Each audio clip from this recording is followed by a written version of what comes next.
Ako nga nakuha ako bata nga si Joshua, mabuot ini. Kung mabilog ko.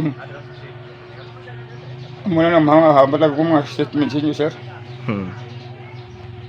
Ba't mga koto yung mga tao dari, mabuot ina, mabilog ko. Muna na mahambal ko, sir, di na ko magdukang sada. Wala na siguro sang masakit pa nga sa pila ka semana nga imo pagpangita sa imo pinalangga nga bata, bangkay na sang imo makit-an. Amo ini ang nabatyagan sang isa ka amay sa Balasan, Iloilo, matapos nga sa 17 ka adlaw nga namising ang iya nga bata mismo sa ilaman lang at talamnan sang mais sa bubon. Ini ang nasapuan. Ang biktima ang ginkilala sa kay Joshua Banduho, 19 anyos, isa ka sakristan sa barangay Batuan, Balasan, Iloilo. Sa interview sang Radyo Bandera Iloilo sa amay sang biktima nga si Jimmy Banduho, iya ginpahayag nga sang Abril 3 sang ini ang nadula. Naglaom naman ang pamilya sini nga nagkadto sa balay sang iya nga abyan. Abril 4 sang ini na ang ginpangita sang iya nga pamilya. Ginpangita nila ilang ila sini nga bata sa simbahan apang wala didto ang biktima. Miyerkules, kahapon nga adlaw Abril 20, alas 10 ang aga na sapuan sang isa ka mangunguma sa maisan nga daw may baho nga hindi manami. Dito nga nagbalandra ang mga kalansay sang biktima sa sulod sang buho sang bubon nga sa tunga sang maisan.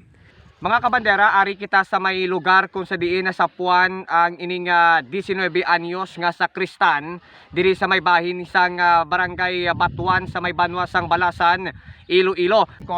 Amo ni ang bubon kung sa diin na sapuan ining 19 anyos nga sakristan diri sa may banwa sang Balasan, Iloilo. Makita sa lugar nga ang bayo sang biktima kagang wallet sini ang yara sa sagwa sang bubon. Suno siya nga amay nga nagtingala sila kung ano ang natabo sa ilang nga bata. Mapinalanggaon, maalwan kag palasimba ini. Suno naman kay Police Staff Sergeant Ramon Alan Elambre, investigador sang Balasan Municipal Police Station, yagin pahayag nga hulaton na lang nilang autopsy result agon nga maumpisahan na ang matulid nga investigasyon. Ang wala pa kami update ang panamon niya, ang kwan lang yang ng resulta sang kuan sang aton nga autopsy ni sir. Amo lang na aton. Ulat-ulaton. Ulat-ulaton. Pero ang amon sige man gyapon amon kuan. Wala pa man ko Sa karon, questionable pa sa pamilya kung bala mayara sang tao sa likod sang pagkasapo sa kay Joshua o kung hungod ini nga ginhimo sang biktima. Ini si kabanderang Roberto Gakit Jr. Nagabandera sing matuod nga serbisyo publiko kag kalingawan sa Iloilo, Radio Bandera. Muna na mga habatag ko mga statement sa inyo, sir. Ba't mga koto yung mga tao dari, mabuot ina, mabilog ko.